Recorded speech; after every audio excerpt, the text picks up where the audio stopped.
తెలంగాణలో మున్సిపల్ ఎన్నికల ప్రచారం హీట్ ఎక్కింది. మున్సిపల్ ఎన్నికలపై పార్టీలు ఫోకస్ పెట్టాయి.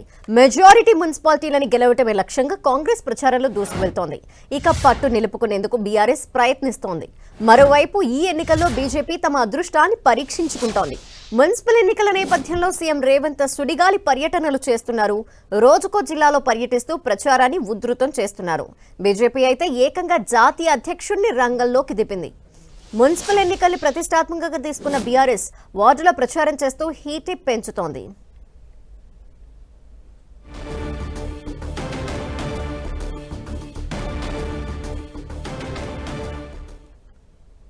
పార్టీల మున్సిపల్ ఎన్నికల సన్నద్ధతకు సంబంధించిన కంప్లీట్ డీటెయిల్స్ మా ప్రతినిధి కరుణాకర్ అందిస్తారు. కరుణాకర్, తెలంగాణలో మున్సిపల్ ఎన్నికల రాజకీయం వేడెక్కిందని చెప్పవచ్చు. ఎందుకంటే ప్రచారానికి ఇంకా 4 రోజుల సమయమే ఉన్న నేపథ్యంలో అన్ని రాజకీయ పార్టీలు, ప్రధానంగా అధికార కాంగ్రెస్ కావచ్చు, ప్రతిపక్ష బీఆర్ఎస్, బీజేపీ పార్టీలు పూర్తి స్థాయిలో మున్సిపల్ ఎన్నికలపై దృష్టి సారించాయి. ముఖ్యమంత్రి రేవంత్ రెడ్డి నుంచి మొదలు పెడితే కాంగ్రెస్లో ముఖ్యమైన మంత్రులు కావచ్చు, ముఖ్యమైన నేతలంతా కూడా జిల్లాల పర్యటనలో సుడిగాలి పర్యటనలు చేస్తున్నారు.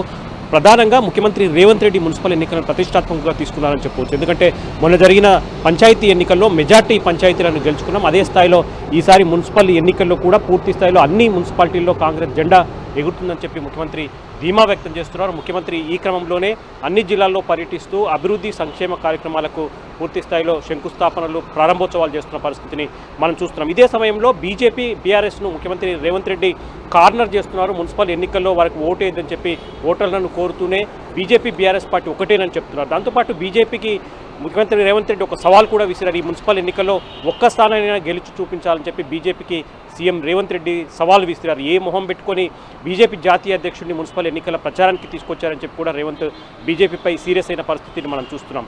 ఇక ఇదే సమయంలో బీఆర్ఎస్ పార్టీ కూడా మున్సిపల్ ఎన్నికల్ని ప్రతిష్టాత్మకంగా తీసుకుంది. మొన్న సర్పంచ్ ఎన్నికల్లో దాదాపు 40% పంచాయతీలను గెలుచుకున్నామని చెప్తున్న బీఆర్ఎస్ పార్టీ ఈసారి మున్సిపల్ ఎన్నికల్లో కూడా తమ పట్టు సాధించేందుకు పూర్తి స్థాయిలో రంగంలోకి దిగింది. కేటీఆర్, హరీష్ రావు ఇప్పటికే ఎన్నికల ప్రచారంలోకి దిగిన పరిస్థితిని మనం చూస్తున్నాం.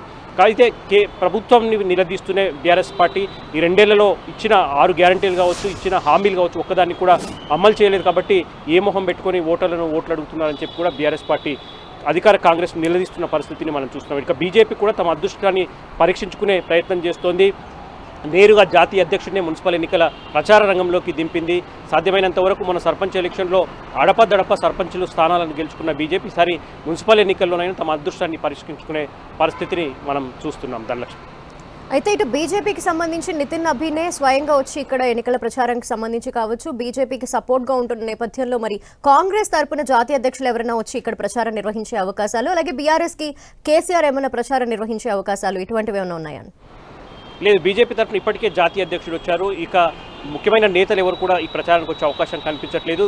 మనం చూస్తున్నాం, కిషన్ రెడ్డి కావచ్చు, బండి సంజయ్ కావచ్చు, బీజేపీ అధ్యక్షుడు రామచంద్రరావు కావచ్చు, ముఖ్యమైన నేతలంతా కూడా ప్రచారంలో పాల్గొన్నారు. ఒక హైప్ క్రియేట్ చేసేందుకు ఎన్నికల్లో, మున్సిపల్ ఎన్నికల్లో తాము కూడా సీరియస్గా దృష్టి పెట్టామని చెప్పడానికి జాతీయ అధ్యక్షుడిని నితిన్ అభిని తీసుకొచ్చి ప్రచార సరళిని బీజేపీ నిర్వహించిన పరిస్థితిని మనం చూస్తున్నాం. ఇక బీఆర్ఎస్ పార్టీ నుంచి కేసీఆర్ ఎన్నికల ప్రచారం నిర్వహించే అవకాశం లేదు.